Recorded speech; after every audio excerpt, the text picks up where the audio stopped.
There had been talk of a demonstration, and though an appeal for calm by Paul Hart headed that off, the discontent at the board was clear. Why are we struggling for money?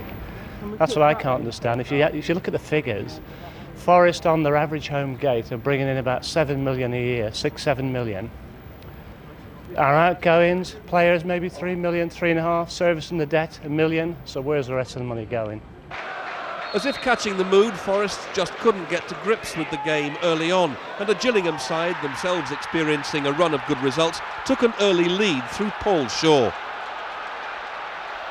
Forest at last seemed to be galvanised by a thrusting run from one of Paul Hart's young assets, Jermaine Jenas. It came to nothing, but suddenly the tempo picked up, and it wasn't long before a well-worked move saw Stern John net the equaliser.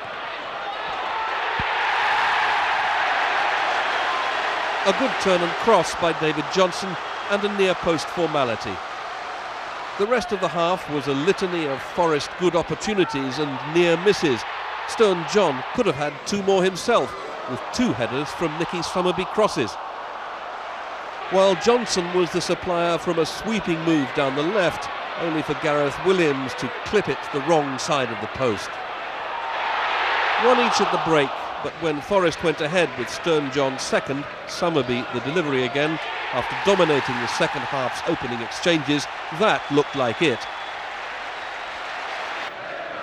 6 minutes later though, out of nowhere and with Forest keeper Darren Ward fractionally but crucially hesitating, Paul Shaw headed his second and Gillingham's leveller. And for all Forest's pressure after that, Paul Hart's side had to settle for just the 1 point. They might have wanted a better return on such a bad week off the pitch.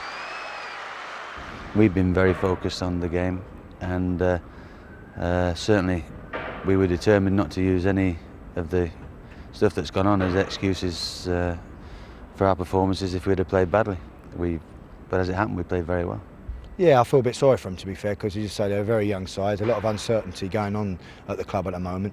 There's lots of talk about players going to Premier League clubs as well, some of their younger players, and obviously off the field there's things going on as well. So it can't be very good for the players, and it must be unsettling. So you know, they've shown what sort of side they are and all, and if they can get things sorted out, they'll be a fantastic team.